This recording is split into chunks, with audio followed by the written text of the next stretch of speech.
عنوان حلقتنا النهارده اللي اختشوا ماتوا. وزير الرياضة النهارده أشرف صبحي يعترف باستقبال فرجاني ساسي في مكتبه، يا فضيحة بجلاجل. وأخبار سارة رائعة جدا للنادي الأهلي جوه وبره. 6 راجعين و2 إن شاء الله جايين. وغضب رهيب في نادي سموحة من مجاملات اتحاد كرة القدم للزمالك. وأخيرا الألماني يورجن كلوب المدير الفني لنادي ليفربول بيطمن الكل صلاح قاعد معاه. أبدأ بالأخبار السارة للنادي الأهلي. من فضل الله نزل علينا زي المطر، من فضل الله الخير لأهل الخير. النجوم الكبار وليد سليمان ومروان محسن وحسين الشحات جاهزين وفي تدريب النادي الأهلي بكرة إن شاء الله استعدادا لماتش الاتحاد السكندري يوم الاثنين الساعة 7:30 في ملعب الأهلي. الثلاثة جاهزين بدنيا 100%. قرار دخولهم لقائمة المباراة واشتراكهم أساسيين واشتراكهم احتياطيين ده قرار موسيماني بأن الثلاثة جاهزين 100%. كمان الحالة الصحية للثلاثي عمرو السولية ورامي ربيعة ومجدي قفشة اللي كانت إيجابيتهم العينة بفيروس كورونا من 6 أيام، النهاردة إن شاء الله الساعة 12 الظهر هنعرف النتيجة النهائية. لكن عايز أقول لكم 3 في صحة 100، مفيش أي أعراض ومفيش أي سخونة، وإن شاء الله المسحة هتكون كويسة وما فيهاش أي حاجة. وان شاء الله الثلاثه ينضموا للتدريب وميبقاش ناقص من لعيبه الاهلي غير ناصر ماهر في عمليه جراحه في الكتف. كده 6 رجعوا نادي الزمالك. جنوب افريقي بيتسو موسيماني اتفرج امبارح على ماتش الاهلي والاتحاد في كاس مصر اللي اتلعب يوم 1 ديسمبر، يعني بالظبط من 25 يوم، واللي انتهى بفوز الاهلي في 2-1 في نصف نهائي كاس مصر تحت قياده موسيماني. الحقيقة موسيماني بعد المباراة مباشرة اجتمع بالمسؤولين والجهاز الفني وأكد على كلام كيفن جونسون أن الاتحاد أقوى كتير من الزمالك. فريق الاتحاد أقوى كتير من فريق الزمالك كفريق جماعي وكفريق منظم، فريق بيجيد التخطيط، فريق بصراحة فريق جميل جدا. وحسام حسن طور الفريق للأفضل، وانتوا عارفين طبعا حسام حسن من الشخصيات القوية اللي ما بتقبلش بالهزيمة.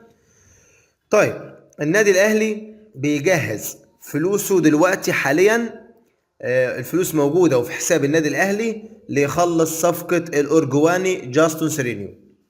بعد بكره على طول يوم الاحد اول ما مجلس اداره نادي الاهلي او مجلس اداره ميلودي سان داونز الجنوب افريقي يعلن استغناء عن اللاعب، كده خلاص يبقى اللاعب 100% في النادي الاهلي. قلت لكم ان موسيماني والنادي الاهلي مصمم انه يدفع 4 مليون، ولكن سيرينيو يعني تقدروا تقولوا كده خصم من نفسه المليون واداه لنادي ميموريدي سان داونز عشان يروح للنادي الاهلي. تضحيه من سيرينيو في اول يناير باذن الله، صفقه واحده من صفقات القرن الكبيره باذن الله. انما المفاجاه دي الصفقه الوحيده للنادي الاهلي. في صفقه تانية أجنبية برضو بيتم الترتيب ليها بمنتهى الهدوء وبمنتهى الحكمة، إن شاء الله تنجح، وبرضو هتبقى في الأسبوع الثاني أو الأسبوع الثالث من يناير الجاري. أرجع للي اختشوا ماتوا. خلاص محدش بيتكسف دلوقتي. وزير الرياضة الزملكاوي المتعصب أشرف صبحي هو موظف سابق في نادي الزمالك، لكن غير شغلته دلوقتي بقى المشرف العام على الكورة وعلى التجديد في نادي الزمالك.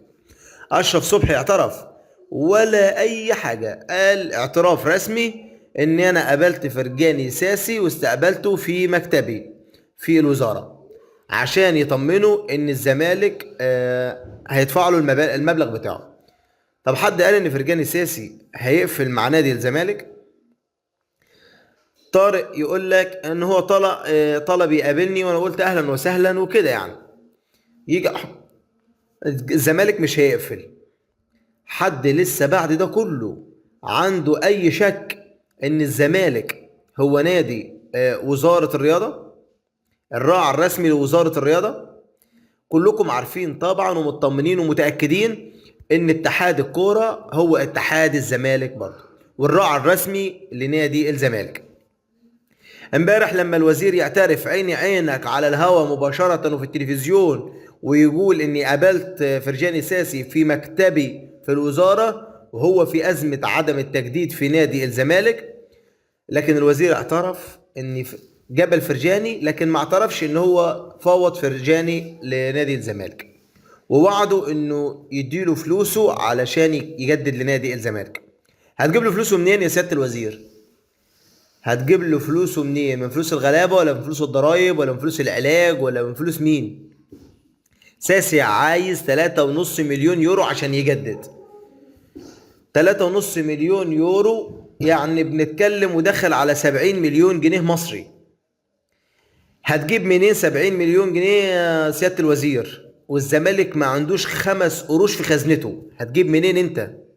سبحان الله، كل ده ورئيس الوزارة نايم ولا مش موجود، سايب وزير عنده بينشف الرياضة فساد لصالح نادي واحد بس، الزمالك.